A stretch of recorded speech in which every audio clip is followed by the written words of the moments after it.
faslu min akhbari hadhihi al-fusuli sya'nan wa a'zamuha qadaran.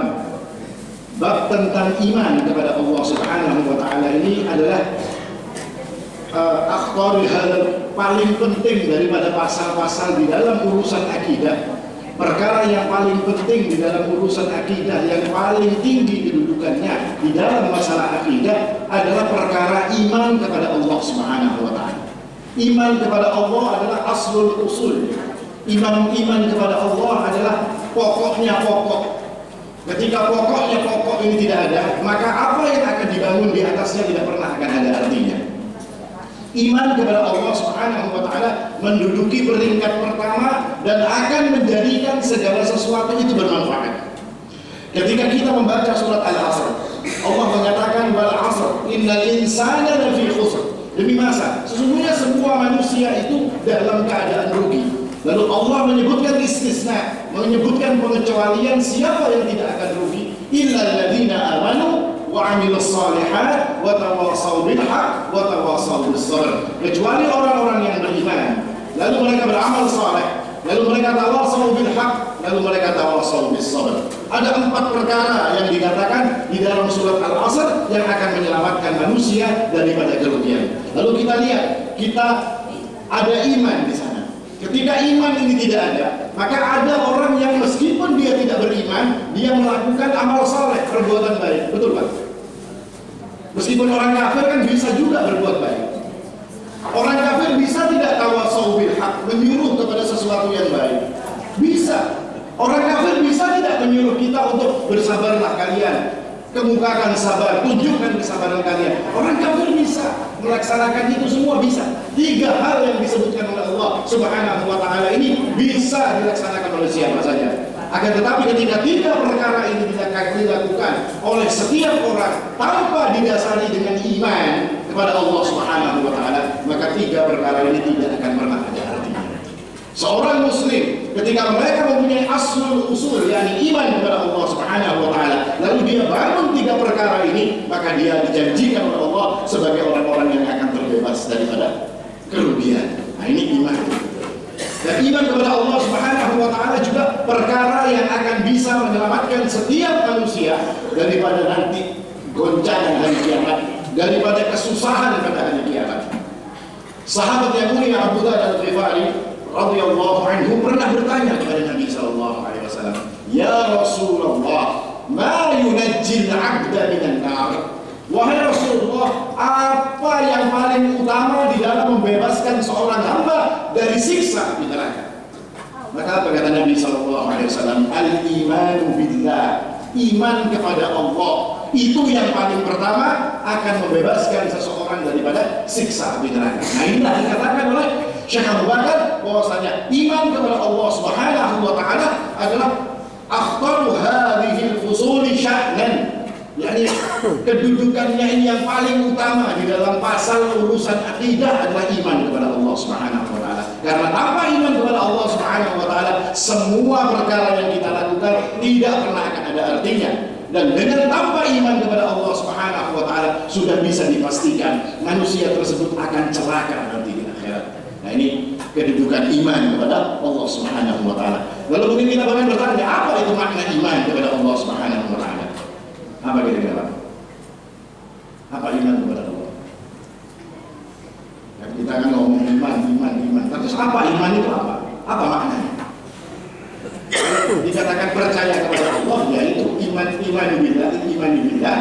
Artinya terjemahannya iman billah, ya iman kepada Allah. Percaya kepada Allah. Tapi seperti apa percaya kepada Allah Subhanahu wa taala? Dikatakan oleh Syekh Abu Bakar Al-Jazairi, al-muslim yu'minu billahi ta'ala bima'na. Maknanya seorang muslim itu beriman kepada Allah diantaranya adalah annahu yusaddiqu biwujudi Rabbi tabaraka wa ta'ala. Dia meyakini, dia membenarkan, artinya membenarkan tentang wujudnya Allah Subhanahu wa taala. Bahwasanya Allah itu wujud, Allah itu ada. Dan wujudnya Allah Subhanahu wa taala sebagaimana dikabarkan oleh Allah Subhanahu wa taala. Karena makna iman sendiri tasdiqun bil qalb wa iqrarun bil lisan wa 'amalun bil jawarih. Iman itu diomongkan dengan lisan, dibenarkan dengan hati, diomongkan dengan lisan, dan dilakukan dengan perbuatan. Tapi makna daripada iman itu artinya iman. Tapi maknanya adalah membenarkan tentang adanya Allah Subhanahu wa Ta'ala, membenarkan bahwasanya dengan adanya Allah, Dia yang akan mengatur segala sesuatu. Dia tahu yang baik, Dia yang mengatur segala urusan daripada hamba, Dia yang mengatur urusan yang ada di bumi dan yang ada di langit. Percaya tentang wujudnya Allah Subhanahu wa Ta'ala ini kalau di dalam pengertian manusia, dalam pengertian kita, kalau kita percaya kepada sesuatu yang wujud, itu harus apa? Harus bisa dirasakan dengan panca indera. Pian biar kadang melihat di sebelah rumah Pian itu membanam acan misalnya, ya kan? Kira-kira Pian di sebelah tahu nggak ada? Hah? Kenapa Pian bisa tahu? Karena tercium, itulah wujud. Wujud menurut kita itu tercium. Wujud menurut kita itu bisa dipegang. Oh, air ini ada. Kenapa? Bisa saya pegang. Atau lampunya ini misalnya digelapi, gelap sekali lampunya. Terus saya pegang-pegang ini, bisa dilap. Ini modelnya kayak tisu, ini modelnya kayak buku, ini modelnya kayak mic. Itulah wujud menurut kita. Akan tetapi Allah Subhanahu wa Ta'ala ketika Dia mengatakan wujud tentang Allah Subhanahu wa Ta'ala, Dia melepaskan ini semua. Allah memperkenalkan dirinya dengan tidak menggunakan bahwasanya Dia wujud karena bisa dilihat, Dia wujud karena bisa dirasa, atau Dia wujud karena bisa dicium. Tidak. Allah Subhanahu wa Ta'ala mengenalkan dirinya dengan tidak seperti ini. Akan tetapi Allah Subhanahu wa Ta'ala mengenalkan tentang wujudnya adalah dengan cara yang lain. Di antara cara-cara Allah Subhanahu wa Ta'ala mengenalkan wujudnya adalah dengan menunjukkan ayat-ayat kauniyah dan ayat-ayat syar'iyyah. Ayat-ayat kauniyah itu ya bumi, langit, gerhana, matahari, bintang, itu kauniyah. Lalu ayat-ayat syar'iyyah adalah apa yang ada di hadapan kita daripada kitab Allah, yakni Al-Quran Al-Karim. Di sana disebutkan tentang dalil-dalil tentang adanya Allah Subhanahu wa Ta'ala. Manusia disuruh berpikir. Ketika Allah tunjukkan kepada kita tentang dalil adanya Allah, maka untuk menunjukkan iman kita ini manusia disuruh berpikir. Dan di antara dalil-dalil yang disebutkan oleh Allah Subhanahu wa Ta'ala untuk meyakinkan kita, untuk membuktikan kepada kita, karena kita ini tidak disuruh beriman oleh Allah Subhanahu wa Ta'ala lalu Allah tidak tunjukkan bukti kepada kita. Tidak, Allah tetap tunjukkan bukti sebagai bentuk keadilan Allah Subhanahu wa Ta'ala. Allah tidak pernah ngomong, pokoknya kalian harus percaya. Buktinya apa? Pokoknya harus percaya, kata awak. Pokoknya harus percaya, kata awak itu. Tapi Allah ingin tunjukkan kepada kita ini bukti, supaya iman yang kita miliki ini menjadi semakin kuat, kokoh di hati-hati kita. Allah katakan, Inna rabbakumullahu alladhi khalaqas samawati wal arda fi sittati ayyam. Sesungguhnya Allah, Rabb kalian, sebagai buktinya bahwasanya Dia ada, Dialah yang menciptakan langit dan bumi ini dalam 6 masa. Manusia yang punya akal tentu mereka akan berpikir, bagaimana mungkin ada kejadian ini? Bagaimana mungkin ada langit? Bagaimana mungkin ada embun? Bagaimana mungkin ada awan? Bagaimana mungkin ada petir? Dan segala macamnya itu dipikirkan oleh orang-orang yang berpikir. Dan mereka akan mengatakan tentu ada sesuatu yang membuatnya. Tentu ada yang mengatur semua ini tadi. Ya kan? Dia pernah merasakan lah, ada matahari misalnya timbul dari selatan misalnya. Ya kan ada loh. Dia selalu tertib, muncul dari sebelah timur dan tenggelam di sebelah barat. Maka ada yang mengatur yang seperti ini.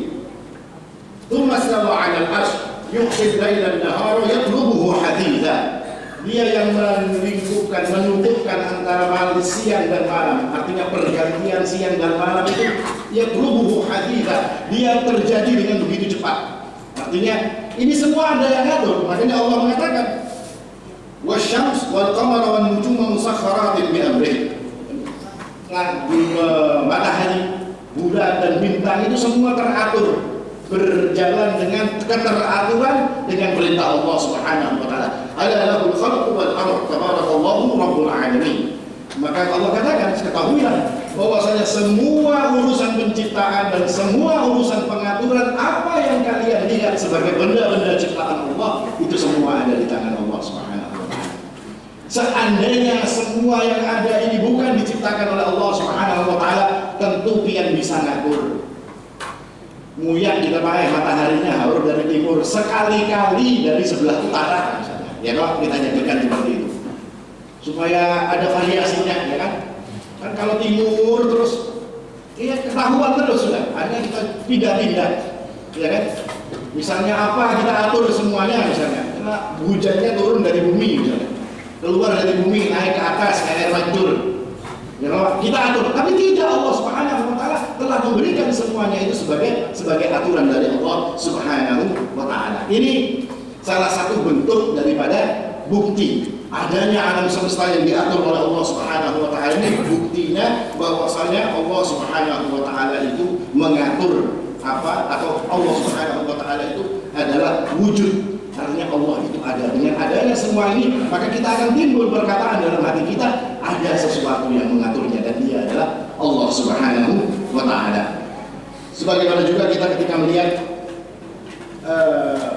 beberapa ayat yang lain lagi, di sini ada ayat tentang Musa. Ya Musa ini ana Rabbul alamin. Allah memperkenalkan dirinya kepada Musa, dan banyak ayat-ayat yang berkaitan tentang mengenalkannya Allah atas dirinya kepada nabi-nabinya. Dan di antara bentuk wujudnya Allah, bukti daripada wujudnya Allah adalah kalau kita membaca kisah tentang Nabiullah Ibrahim alaihi salatu wassalam, ketika beliau mengatakan wa idh qala Ibrahim rabbi arini kaifa tuhyil mauta. Nabi Ibrahim berkata, memohon kepada Allah, dia berdoa kepada Allah, wahai Allah, seperti apa engkau itu kalau menghidupkan orang mati. Bukan berarti Ibrahim tidak yakin bahwa Allah yang menghidupkan orang mati, karena beliau yakin bahwasanya Allah lah yang menghidupkan, Allah lah yang mematikan. Ibrahim cuma ingin menambah ilmu, dia cuma ingin tahu seperti apa sih caranya Allah itu kalau menghidupkan dan mematikan sesuatu. Ibrahim ingin tahu. Artinya bukan berarti dia ragu-ragu. Makanya Allah mengatakan, qala awalam tu'min, apakah engkau wahai Ibrahim tidak beriman, tidak yakin bahwasanya aku adalah yang menghidupkan dan yang mematikan? Maka Ibrahim mengatakan, qala bala walakin liyatma'inna qalbi. Litatma'inna qalbi. Tidak wahai Allah, aku tidak menyatakan bahwasanya aku tidak yakin, tapi engkau agar menunjukkan ini kepadaku untuk semakin menjadikan diriku yakin, kata Nabi Allah Ibrahim alaihi salatu wassalam. Lalu kita baca dalam ayatnya itu, disuruh ngambil burung, lalu dicincang burung itu dan dibagi ke ujung-ujung daripada gunung, lalu burung itu kemudian dipanggil oleh Nabi Allah Ibrahim, dan burung itu dikatakan oleh Allah Subhanahu wa Ta'ala, yatina sa'ya, dia akan datang kembali kepada dirimu. Seperti itulah kata Allah Subhanahu wa Ta'ala, aku menghidupkan orang mati. Apa kaitannya dengan iman kepada Allah? Kalau ada sesuatu yang sudah dihancurkan, lalu kemudian dia menjadi satu lagi dan datang kepada Nabi Allah Ibrahim alaihi salatu wassalam, berarti ada wujud yang menjadikan seperti itu. Ada wujud yang mengumpulkan burung yang telah dicincang tadi, yang telah mati, lalu burung itu berkumpul jadi satu dan kemudian hidup lagi dan datang kepada Nabi Allah Ibrahim alaihi salatu wassalam. Ini menunjukkan apa? Bahwasanya itu adalah ada yang melakukan semua ini. Ya Bapak? Misalnya di rumah Pian tiap pagi ada nasi kuning sebungkus misalnya, digantung di intutan lawang. Kira-kira pasti ada yang melakukan. Siapa ini hari-hari kita baik benar ya, digantungnya nasi kuning hasan sarapan kita. Pasti ada yang melakukan. Demikian pula dengan burung itu tadi yang sudah mati, sudah dihancurkan oleh Ibrahim alaihissalam, dibagi-bagi di ujung tiap burung, lalu dia datang kembali dalam keadaan hidup dan bisa terbang. Tentu ada yang melakukan yang seperti ini, dan dia adalah Allah Subhanahu wa Ta'ala. Ini bukti wujudnya Allah Subhanahu wa Ta'ala. Demikian pula yang dikatakan oleh Nabi Allah Musa alaihissalam. Ketika Musa berkata kepada Allah, dia iman kepada Allah, dia tahu dia mendapatkan wahyu, dia kalimullah, dia yang berbicara secara langsung, dia dengar suara Allah Subhanahu wa Ta'ala. Wa kallama Allah Musa taklima. Musa ini bicara secara langsung kepada Allah. Lalu Musa ketika dia dengar suara Allah, dia tahu perintah Allah, dia ada perkara-perkara yang disuruh oleh Allah Subhanahu wa Ta'ala, maka Musa pun mengatakan, qala rabbi arini anzur ilaik. Wahai Allah, tolong tunjukkan, aku ingin melihat dirimu. Bukan berarti Musa tidak percaya dengan wujudnya Allah Subhanahu wa Ta'ala. Dia percaya dengan wujudnya Allah, makanya dia nurut kepada Allah Subhanahu wa Ta'ala. Dia ingin lihat Allah. Lalu Musa, Allah pun mengatakan, qala innaka lam tarani walakin dur ila al-jabal fa in istaqarra makanahu fa sawfa tarani. Kamu tidak akan mampu untuk melihat diriku. Kamu tidak akan bisa, wahai Musa, untuk melihat diriku. Tapi lihat kepada gunung tersebut. Kalau gunung itu tetap ada di tempatnya, maka engkau akan melihat diriku. Setelah Allah tajalla, kata Allah Subhanahu wa Ta'ala kepada gunung ini tadi, maka gunung itu hancur lebur dan Musa pun pingsan.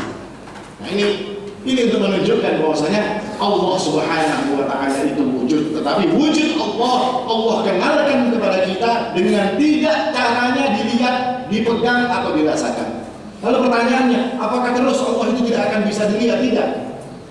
Untuk urusan di dunia, maka hukum-hukum dunia ini tidak diberlakukan oleh Allah Subhanahu wa Ta'ala. Artinya Allah tidak bisa dilihat di dunia, Allah tidak bisa dirasakan di dunia, Allah tidak bisa dipegang di dunia, tidak. Tapi ketika nanti di akhirat, Allah Subhanahu wa Ta'ala menjanjikan kepada kita bahwasanya Dia akan menunjukkan dirinya. Dan ini yang dikatakan oleh Allah Subhanahu wa Ta'ala, lilladzina ahsanu fil hayat lilladzina ahsanu husna wa ziyadah. Untuk orang-orang yang berbuat baik itu mereka akan mendapatkan husna. Apa husna ini? Husna kata para ulama adalah surga. Setelah mendapatkan surga ada ziyadah, ada tambahan. Kalau kita mikir Pak, surga itu sudah paling pol apa Pak? Paling puncaknya surga. Tapi Allah masih katakan ada ziyadah di dalam urusan pemberian Allah. Apa ziyadah itu? Dikatakan oleh para ulama, ziyadah adalah melihat kepada wajah Allah Subhanahu wa Ta'ala. Wujuhu yawma idzin nadhirah ila rabbiha nadhirah. Wajah mereka pada hari itu berseri-seri kata Allah Subhanahu wa Ta'ala. Dengan sebab apa? Dengan sebab mereka bisa melihat Allah Subhanahu wa Ta'ala. Dan dikatakan di dalam hadis bahwasanya puncak daripada kenikmatan itu ternyata bukan surga. Nikmat yang paling besar itu bukan surga, tapi nikmat yang paling besar yang dikatakan oleh Nabi SAW adalah ketika seorang hamba bisa melihat kepada Allah Subhanahu wa Ta'ala. Itu nikmat yang paling besar. Sampai-sampai orang akan lupa dengan nikmatnya surga. Orang akan lupa dengan adanya makanan yang sesuai dengan kehendak mereka, dengan wanita-wanita surga, dengan segala macam kenikmatan di dalam surga. Orang akan lupa ketika mereka telah melihat kepada wajah Allah Subhanahu wa Ta'ala. Ini salah satu bukti yang menunjukkan bahwasanya Allah Subhanahu wa Ta'ala itu wujud. Artinya bukan wujud seperti apa yang kita maknai di dalam kehidupan ini, tetapi wujud Allah perkenalkan dengan cara yang lain. Antaranya dengan kita mentadabburi ayat-ayat Allah Subhanahu wa Ta'ala. Ini salah satu bukti bahwasanya wujudnya Allah Subhanahu wa Ta'ala seperti itulah keadaannya. Lalu bukti yang lain adalah adanya dengan berbagai aturan. Dikatakan dalam kitab ini adalah ikhbaru tentang aturan-aturan Allah Subhanahu wa Ta'ala. Artinya ada aturan-aturan yang berlaku di dalam alam ini. Ketika kita tadi sudah mulai membahas bahwasanya ketika semuanya ini diatur pasti ada sesuatu yang mengaturnya, dan Dia adalah Allah Subhanahu wa Ta'ala. Artinya semua aturan ini yang ngatur adalah Allah Subhanahu wa Ta'ala, dan ini diyakini oleh orang-orang beriman. Orang-orang beriman yakin bahwasanya semua makhluk yang ada ini ada ala lillahil khalqu wal amr. Semua di bawah ciptaan Allah adalah ciptaan Allah dan di bawah aturan Allah Subhanahu wa Ta'ala. Seperti contohnya ketika Yusha bin Nun itu berperang. Ketika hampir bisa masuk Yusha bin Nun, ini asistennya Nabiullah Musa alaihissalam. Ketika Nabiullah Musa meninggal dunia, maka Yusha bin Nun lah yang memegang pimpinan dari orang-orang Bani Israel untuk berperang dan masuk ke Palestina. Setelah dia berperang, ternyata kemenangan ini sudah hampir datang, tapi matahari akan tenggelam. Mataharinya akan tenggelam.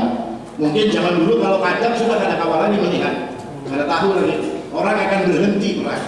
Tapi Yusha bin Nun dengan yakinnya bahwasanya ala lillahil khalqu wal amr, bahwasanya Allah yang menciptakan dan Allah yang mengatur segala sesuatu, lalu dia tunjuk matahari. Wahai matahari, innaka ma'mura. Wahai matahari, sesungguhnya engkau itu di bawah kendali, yakni kendali Allah Subhanahu wa Ta'ala. Dan aku pun di bawah kendali Allah Subhanahu wa Ta'ala. Kamu dan saya sama di bawah kendali Allah. Ala lillahil khalqu wal amr. Maka berhenti, jangan tenggelam dulu. Biarkan aku menyelesaikan perang ini. Subhanallah, dengan izin Allah, maka matahari pun berhenti untuk tenggelam, memberikan waktu kepada Yusha bin Nun untuk memenangkan perang tersebut. Nah ini Menunjukkan apa? Bahwasanya keyakinan Yusha bin Nun bahwasanya semua ini dalam aturan Allah Subhanahu wa Ta'ala. Dan ketika sesuatu itu ada di dalam aturan Allah, maka Allah bebas mau mengatakan terhadap apa-apa yang diatur oleh Allah Subhanahu wa Ta'ala. Allah bisa suruh matahari tidak tenggelam. Allah bisa suruh matahari tenggelam terus, tidak timbul-timbul pun bisa. Dan ini dibuktikan dengan keyakinan daripada Yusha bin Nun ketika beliau ini berperang menghadapi orang-orang kafir untuk masuk ke dalam kota Palestina. Ini salah satu bukti juga. Bukti yang lain adalah dengan ikhbaru nahwi min mi'ati wa arba'in wa 20 alfan min al-anbiya'i wal mursalin. Kabar dari 124.000 rasul. Artinya nabi yang diutus oleh Allah ini jumlahnya 124.000. Dari 124.000 itu ada 300 Rasul. Ini Nabi dan Rasul. Ada 300 Rasul. Dari 300 Rasul ini ada 25 Nabi dan Rasul yang kita diberitahu oleh Allah Subhanahu wa Ta'ala dalam Al-Quran. Dari 25 Nabi dan Rasul ini ada 5 ulul azmi. Dari 5 ulul azmi ini ada 1 Sayyidul Mursalin, yakni Rasulullah Sallallahu Alaihi Wasallam. Dan 124 Nabi ini semua mengabarkan kepada kita tentang wujudnya Allah. Walaqad ba'athna fi kulli ummatin rasula an i'budullaha wajtanibut taghut. Semua rasul yang diutus oleh Allah itu selalu mengabarkan an i'budullaha, agar kalian beribadah kepada Allah, wajtanibut taghut, kalian jauhi segala macam sesembahan selain Allah Subhanahu wa Ta'ala. Di mana letak logikanya? Letak logikanya, apakah mungkin 124.000 nabi dan rasul itu bersepakat ketika ini sebuah kedustaan? Mereka bisa bersepakat sedangkan mereka berada di zaman-zaman yang sangat berbeda. Mungkinkah mereka bersepakat mengatakan bahwasanya Allah yang tidak ada itu jadi ada? Tidak mungkin. Tidak mungkin mereka akan bersepakat seperti itu mengingat zaman mereka begitu jauh jarak-jaraknya. Tapi semua dari mereka ini mengatakan tentang adanya Allah Subhanahu wa Ta'ala. Ma as'alukum 'alaihi ajra in ajriya illa 'ala Allah. Aku tidak minta balasan kepada kalian, kata para nabi-nabi tersebut. Aku tidak minta penghargaan dari kalian. In ajriya illa 'ala Allah. Sesungguhnya yang akan membalas diriku adalah Allah Subhanahu wa Ta'ala. Apakah mungkin dia mengharapkan balasan dari Allah Subhanahu wa Ta'ala, dia tidak mengakui wujudnya Allah Subhanahu wa Ta'ala? Hal yang tidak mungkin.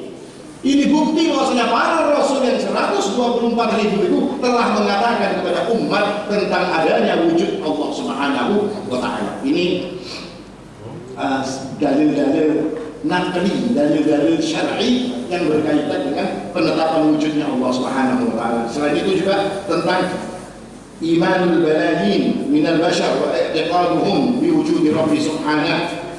Imannya orang-orang yang sudah berjuta-juta, bermiliar-miliar ini beriman kepada Allah, mereka ibadah kepada Allah Subhanahu wa Ta'ala. Apakah mungkin miliaran orang tadi mengibadahi sesuatu yang tidak ada?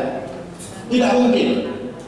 Kok sampai begitu banyak yang beribadah kepada Allah? Ini dikatakan oleh Syekh Abu Bakar Al-Jazairi. Ini dalil-dalil naqli. Dan dalil-dalil naqli ini akan dipercaya oleh orang yang beriman dengan lapang dada. Kita mungkin tidak akan banyak tanya Pak, tentang urusan Allah Subhanahu wa Ta'ala. Ya Pak, wujudnya kayak apa? Kita terus hendak mengarah saja. Kenapa? Karena apa yang kita yakini berkaitan dengan iman kepada Allah Subhanahu wa Ta'ala itu adalah nikmat hidayah dari Allah, dan itu sudah masuk dalam hati kita. Beda dengan orang-orang ateis, beda dengan orang-orang yang tidak percaya kepada Allah Subhanahu wa Ta'ala. Mereka ini akan berpegang kepada yang namanya wujud itu bisa dirasakan, yang namanya wujud bisa dilihat, yang namanya wujud bisa digambarkan secara visual. Makanya orang-orang kafir, orang-orang yang dulu musyrikin menyembah berhala, mereka itu ingin menyembah sesuatu yang ada.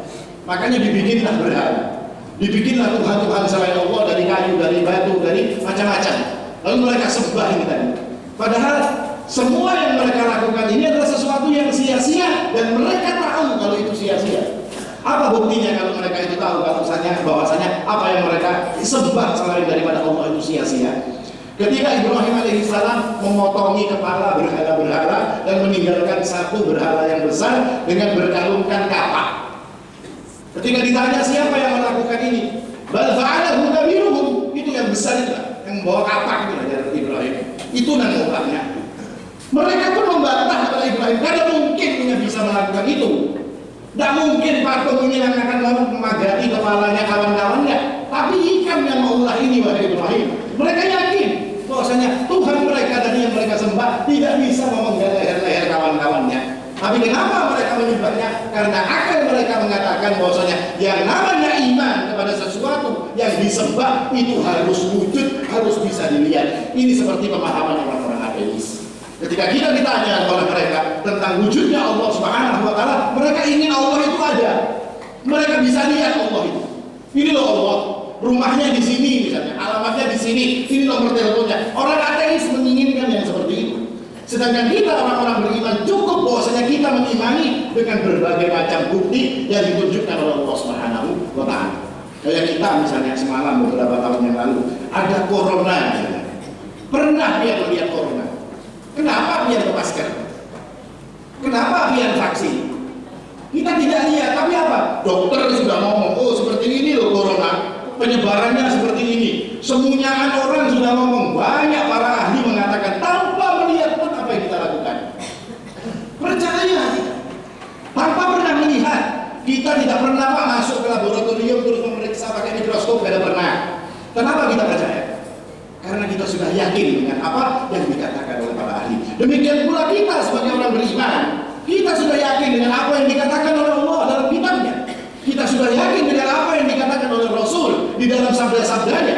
Kita yakin dengan apa yang dijelaskan oleh para ulama dalam kitab-kitab mereka tentang wujudnya Allah Subhanahu wa Ta'ala. Tapi orang-orang ateis tidak mau terima yang seperti ini. Maunya Allah itu wujud, ada dalam, bisa dilihat oleh mata mereka. Makanya ada satu kisah ini yang terakhir, itu jam berapa? Itu cocok. Ada kisah untuk membuktikan kepada orang-orang ateis ini berkaitan dengan wujudnya Allah Subhanahu wa Ta'ala. Di zaman Al-Imam Abu Hanifah rahimahullah ta'ala, ini ada kelompok orang-orang ateis yang menantang semua ulama untuk membuktikan tentang wujudnya Allah Subhanahu wa Ta'ala. Ulama-ulama semuanya kumpul. Ini ayatnya, tidak percaya. Ini hadisnya, tidak mau tahu. Pokoknya buktikan tentang wujudnya Allah Subhanahu wa Ta'ala. Akhirnya ulama-ulama ini bingung, kayak apa menghadapi orang ini. Maka kemudian mereka pun menemui Abu Hanifah, dan Abu Hanifah mengatakan, bikin janji dengan mereka, saya akan debat dengan mereka dan akan kalahkan mereka. Setelah debat, setelah bikin janji jam sekian, waktunya sekian, dijelaskan tetap sudah oke. Saat waktu itu sudah siap, waktu yang ditentukan itu telah tiba, maka orang-orang ateis itu sudah berkumpul. Tapi Abu Hanifah ada datang. Abu Hanifah dulu datang. Wah, tertawaan buruhan ateis ini. Yang muslim-muslim, ulama-ulama ini tadi bingung. Wah, Abu Hanifah ini undasnya bubuhannya. Kalau dia baca tentang Abu Hanifah, beliau ini orang yang menggunakan logika yang luar biasa. Di saat hadis-hadis itu jumlahnya cuma sedikit, beliau ini terkadang memutuskan satu hukum dengan menggunakan logika beliau. Jenius beliau ini. Kalau ada hari ini, beliau ini orang-orang jenius. Termasuk kelas-kelasnya mungkin di atasnya Einstein. Ini Abu Hanifah rahimahullah ta'ala. Gak ada cumul Abu Hanifah ini. Sampai lawas, akhirnya datang. Orang-orang sudah pada lagu, orang ateisnya sudah pada senang, akhirnya Abu Hanifah datang. Ya kan? Abu Hanifah datang. Dari mana? Kok terlambat ikan tadi? Maaf, saya tadi waktu mau ke sini, biasanya nyebrangnya itu naik perahu. Kok ternyata perahunya tidak ada? Kata Abu Hanifah. Tidak ada perahu. Terus kayak apa yang bisa sampai di sini? Kemudian datang kilat, kata Abu Hanifah. Kilat itu datang menghantam pohon. Lalu pohon itu menjatuh, roboh. Kemudian pohon itu terbelah menjadi dua, kata Abu Hanifah. Setelah itu dia kemudian ditabuknya sampai dari perahu, kata Abu Hanifah. Terus perahunya itu kemudian ada di pinggir sungai. Lalu saya naik itu tadi perahu dan saya menyeberang sungai, baru saya sampai di tempat ini. Maka orang-orang ateis ini mengatakan, wahai Abu Hanifah, jangan ngarang ikan. Dari mana ada perahu muncul saurangan? Dari mana ada perahu, timbul perahu pohonnya roboh, perahu kayunya terbelah jadi dua, tengahnya ditabuk timbul jadi perahu. Dari mana itu adanya? Tentu ada yang bikin, kata orang-orang ateis. Terus kamu menyangka bahwasanya bumi, langit dan semuanya ini tidak ada yang bikin? Otak kamu di mana, kata Tuhan? Ketika kami mengatakan bahwasanya langit, bumi dan segalanya ada penciptanya dan Dia adalah Allah Subhanahu wa taala, kalian tolak yang seperti ini. Lalu bagaimana dengan perahu saja? Kalian mengatakan untuk bikin perahu saja harus ada penciptanya. Bagaimana dengan langit, bumi dan segala isinya ini? Pasti ada penciptanya, kata Abu Hanifah. Abu Hanifah ini kalau menyekak orang itu cuma sekali jalan, kayak caturnya, Pak. Sekali jalan orang ini skakmat. Karena mau bandir lagi. Kenapa ada mau bandir? Untuk masalah perahu yang masalah remeh perahu, mereka minta bukti bahwasanya ada yang membuat perahu. Tidak mungkin perahu itu ada dengan sendirinya. Maka dikatakan oleh Abu Hanifah, lah kalau bumi, langit dan segala macamnya, gunung-gunung dan yang ada di bumi ini, apakah mungkin tidak ada penciptanya? Nah, ini yang menunjukkan bahwasanya adanya wujud Allah Subhanahu wa taala sebagai pencipta alam semesta ini. Nah, ini berkaitan dengan pasal pertama bab akidah tentang wujudullah, tentang wujudnya Allah Subhanahu wa taala. Ini salah satu bukti. Bukti yang lain adalah adanya kalamullah, Al-Qur'an. Kalamullah ini, Al-Qur'an ini juga jadi bukti bahwasanya tentang adanya Allah. Kenapa? Karena siapa yang ngomong kalau sampai ada bukunya? Siapa yang ngomong kalau sampai ada kitabnya? Pasti ada yang ngomong. Dan ketika pasti ada yang ngomong itu pasti wujud, yang ngomong itu pasti ada. Mungkin ada rekaman HP, misalnya suara.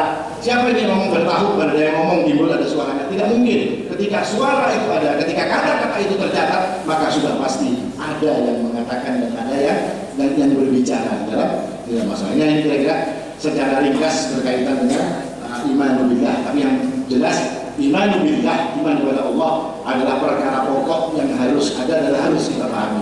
Jangan sampai kita ini mengaku beriman kepada Allah, nanti ditanya orang-orang iman kepada Allah, apa iman itu? Kita paham tidak? Apa buktinya iman kita kepada Allah? Kita tidak paham. Makanya kitab ini diajarkan oleh Syekh Abu Bakar Al-Jazairi, ditulis oleh beliau agar kita ini bisa menjawab. Ketika orang ditanya kepada kita, apa sih iman kepada Allah? Iman itu tasdiyah biwujudillah, membenarkan tentang wujudnya Allah, Dia yang menciptakan ini dan itu dan segala macamnya. Maka kita pun bisa memberikan kepada mereka ini alasan dan bukti tentang adanya Allah Subhanahu wa taala. Baik secara naqli, secara dasar-dasar yang terdapat di dalam Al-Qur'an ataupun As-Sunnah, maupun secara akli sebagaimana yang dilakukan oleh Al-Imam Abu Hanifah rahimahullah taala. Ini kira-kira yang bisa disampaikan. Mudah-mudahan bermanfaat. Qul qouli hadza wal haqqu 'indallah. Subhanakallahumma wa bihamdika asyhadu an la ilaha illa anta astaghfiruka wa atubu ilaik. Wassalamu alaikum warahmatullahi wabarakatuh.